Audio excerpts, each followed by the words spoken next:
Thanks for tuning in.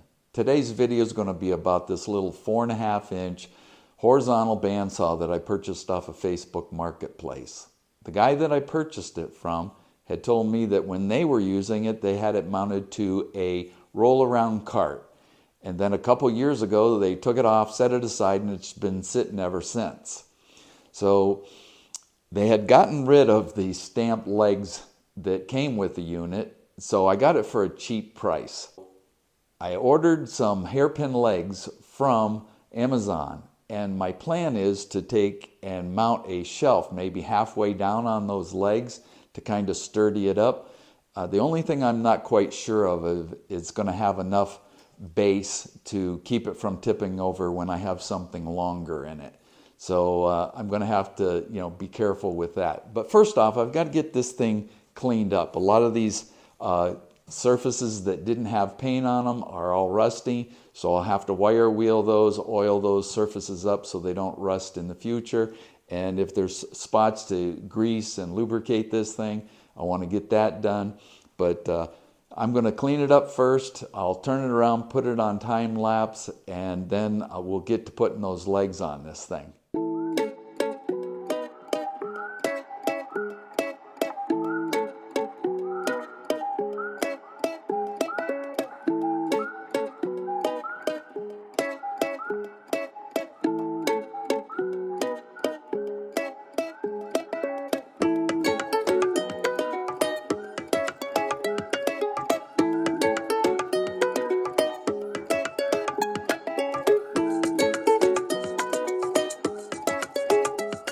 There's the tag on this saw.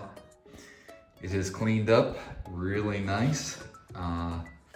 This area down in here, let me pick this up, that's all rusty is what I was talking about earlier. So what I'm going to do is I'm going to remove that bolt, these two bolts, and I'm going to get this surface cleaned off, this surface cleaned off, and that surface cleaned off with a right angle grinder. But one thing I did find right over here is that there's this bolt, and I'm not quite sure, if that's supposed to be like that. I doubt it. But over here, they've got this is the other side that pivots, but they've got maybe a hole drilled in the end of that pivot bolt. You can see the boss where that bolt goes through. But this thing is supposed to be able to pivot up, but I don't think it's supposed to be able to have that movement to it. So we're gonna dig into that a little bit and see if they just shoved a bolt in there, it's got the wrong bolt, or what the deal is. We'll figure it out though. But I'll get it back on time lapse and get that those surfaces cleaned off. All right, I found a bolt to replace that with, and I did not have a lock nut for that particular bolt. And what I did to make it a lock nut is I just put it in the vise and I squeezed on it just a little bit so that it made it out around, and that seems to work fairly well, but I could have used some Loctite on it also, but that's pivoting very well. But something else I found when I was picking the motor up and down, let's see if I can do this here. You see how it's rotating when I do that? In the back side, it's rubbing against the top edge of that slot. So I pulled that pulley off, and hopefully when I loosen up that little screw there, I'm going to relocate that particular shield on the back, and hopefully it won't rub anymore. We'll see how it works. Well, I loosened that screw up and it just pivoted up, and it didn't really help this end. But right there on the bottom is another screw. I loosened that one up, picked it up, changed this location to center this shaft on that. So now I'm in good shape, no more spinning or hitting the shield. So there, I got rid of a problem before I had a problem. All right, I decided to do something else before I got to those rusty surfaces. This cover right here I'm guessing that there's some sort of gear in there to change the direction for the wheel. So I'm going to pull that off and see how that's lubricated, because I don't see anything from the outside. I grabbed my first bolt out of there and I see that there's some oil of some sort coming almost out of the top of the hole. So I'm going to tip this thing up so it's a little more level before I take off that cover, so I don't have an oil spill.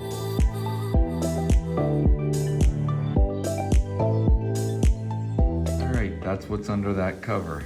I'm spinning it by hand over here, and that's how it changes its rotation. So I'll see if I have a little more gear oil in the cabinet, because that's what it smells like, and put just a little more in it, and I'll put the cover back on this thing and get to cleaning up those rusty surfaces.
Surfaces are cleaned up and it's put back together, but I had a little problem here that I'll show you.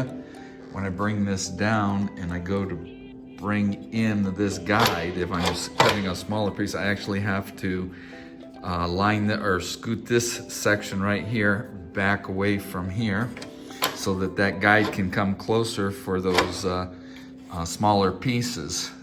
This has a dual holes in it, so that this roller will go all the way back against here. And I did go ahead and oil with, let me show you what I used here. I used this in the gearbox also. Rack and pinion, they call it.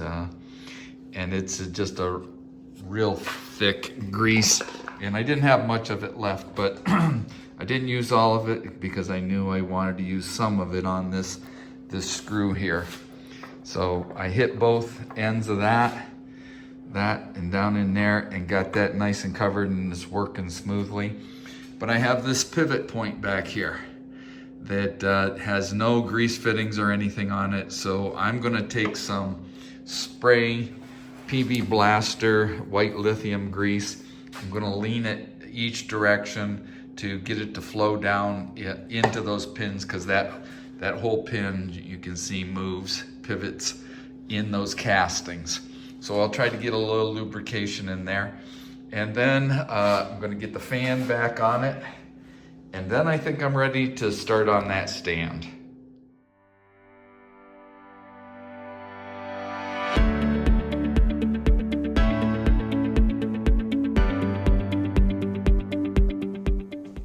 All right, here it is all cleaned up, and a couple of other features that I've found on it is this little stop here, is that you can set it at different heights. Now it has one way down there, but I don't know that that one really does much good.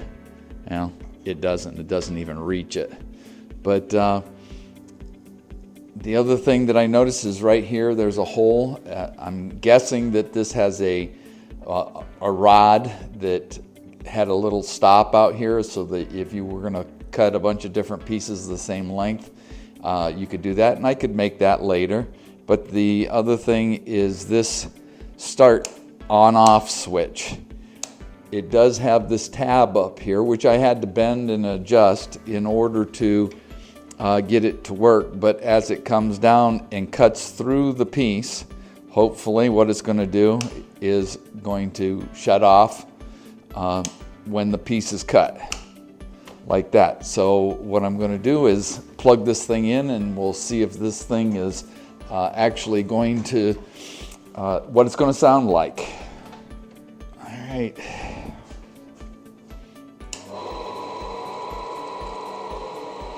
All right, sounds pretty quiet. See if that switch actually works. All right.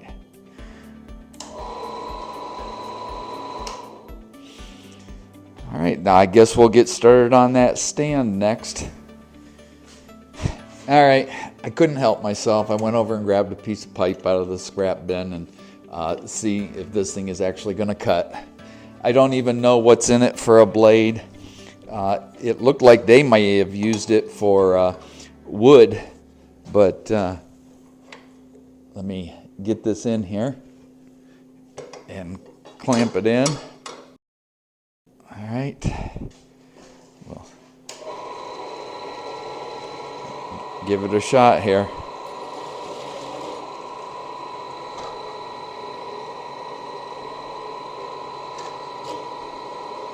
Yeah. The bottom of this hits here, so I don't know if that's adjustable or not. So I got to make sure that it goes all the way through.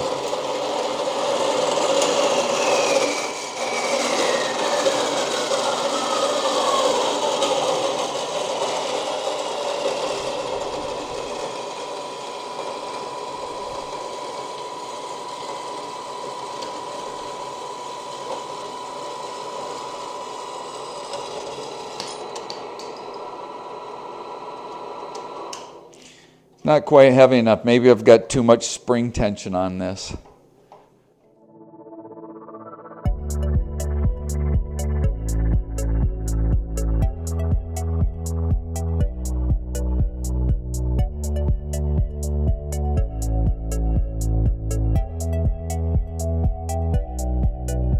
Okay, I've made 3 different cuts and it hasn't shut off on its own yet, but I've gone ahead and this spring adjustment right here, that spring that's back here, I took some tension off of it, so maybe now it will shut off, have enough weight to knock off that switch. Let's check it out. All right, earlier in the video I had mentioned that the bottom of these were hitting this surface, not allowing this blade to cut all the way through.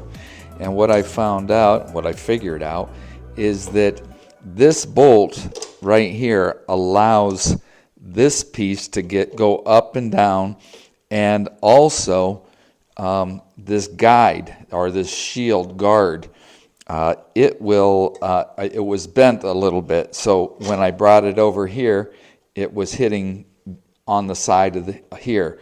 And when you tighten it up here and stiffen this up, this piece actually has a real tiny screw on the back of it that is a little bit on the loose side. So I'll get that tightened, but then I'll get this red guard to fit in between here nicely. But also right here, this bolt right here allows you to square up this blade to the surface that you're cutting on, so that you can tilt it one way or the other, but to get it to run straight. But then it also goes up and down so that it won't, so you can adjust it away from that. So what I'm doing is holding it straight up and down with my square here to that surface, and that's looking good. I'm holding this just off of that surface down here and tightening it up. And now it should be correctly adjusted and should cut off the piece right there. I'll get that little screw tightened. Now I have a question for those of you that are watching. I don't have the manual and I don't have any idea what that chain or that little chain was supposed to be for. So if anybody out there knows what those were for, I would appreciate it if you would just let me know in the comments. All right, now we'll get to that, getting those legs on here.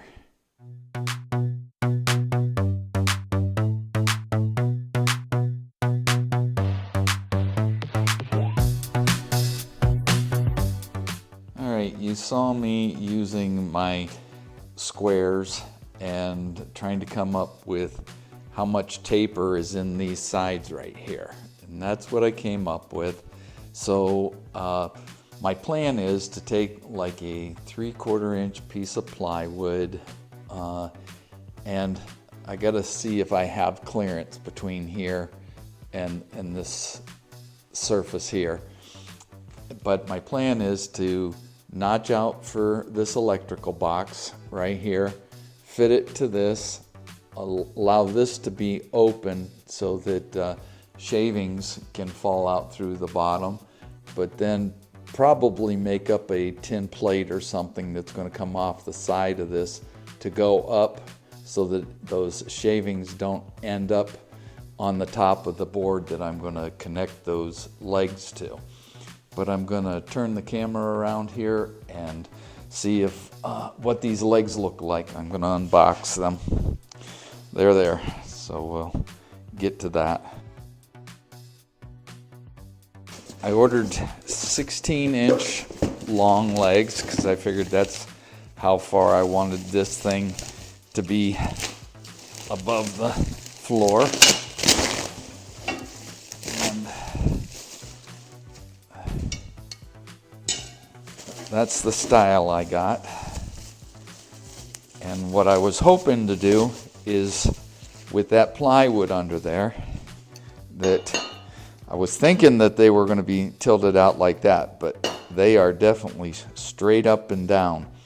So I don't know how well that's going to work. Oh, you know what I can do?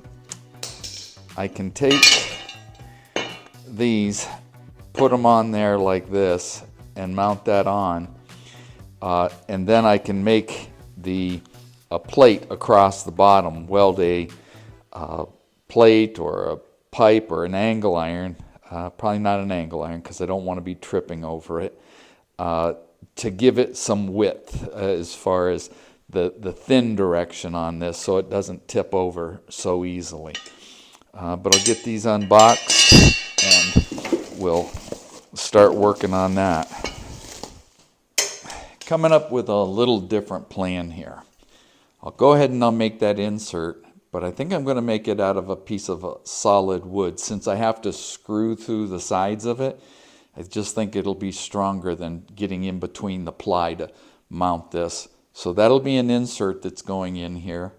And then I'm going to maybe take a piece of plywood that's wider so that I can mount this here and make surfaces maybe on both sides where I can, actually lay items, but then mount this like this and down here. That way I can get the width on these legs so this thing won't be so tipsy. That's the plan. Let's see how it works. All right, I've come upstairs. I found a piece of plywood that was left over from the 3-drawer cabinet video that I did, and it's a little bit larger than the saw base itself. Now I haven't screwed down the legs yet, but I'm going to do that next. But then I cut up a 2x6 and fit it to the bottom of the saw itself. And what I'm going to end up doing on the other side is I'm going to mount these on so that they line up with the holes, they miss that electrical box that's underneath of there, and I'll glue and screw these to the top side of this, and then when I get the saw on the other side, I'll put it on here, and then I'll put in 4 screws of some sort to hold that in place. So I'm going to turn around, put it on time lapse, get these legs mounted, then I'm going to go ahead and mount these to the other side of this board. And we'll take it downstairs and see how it's going to work.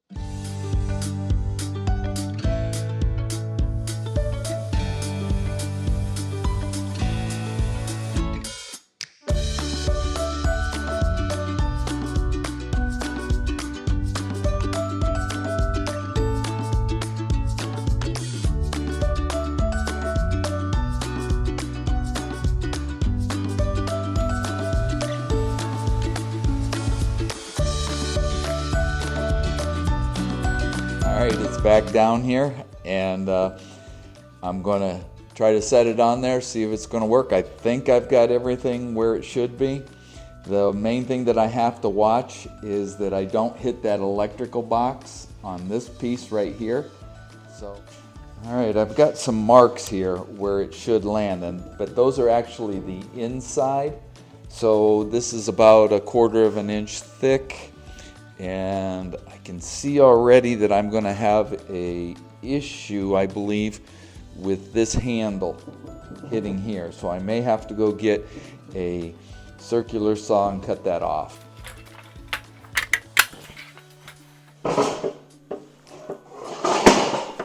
That was fun.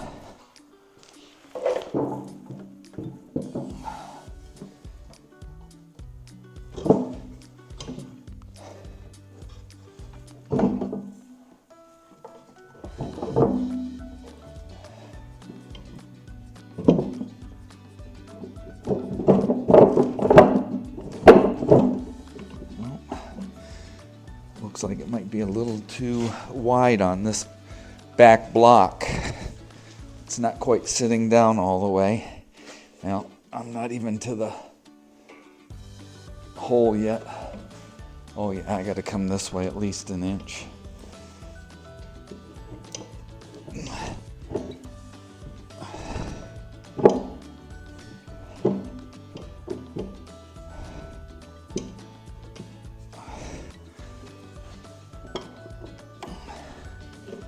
Not the electrical box.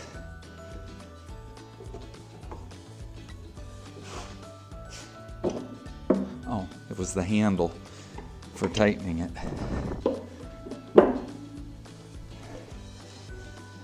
All right, this block's a little too snug. I'm going to have to trim that up just a little bit, and that's one of the reasons I didn't glue those down. But I'm also going to have to cut out. Be careful because that's heavy on that end, and that handle's hitting there on this. But I do have the leg that is really close. The edge of it is right there. But I might be able to come in and come around this way, bring down my jigsaw, and do the same thing on this end, because this handle is kind of offset on this, and maybe bring down the palm sander to round off the corners a little bit. But I'll get that block trimmed down and give it another shot.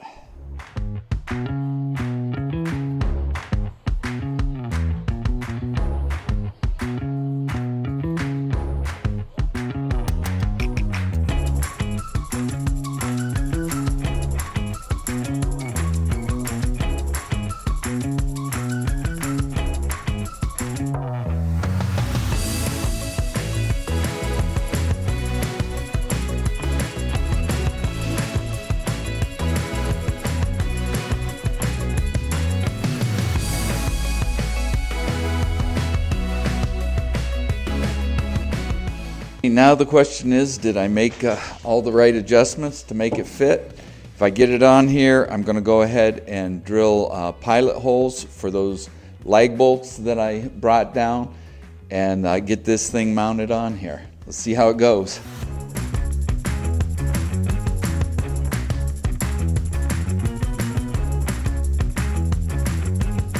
Okay, that is snug as a bug in a rug. And I'm going to go ahead and drill some pilot holes in each one of these holes here on both sides and get this thing secured.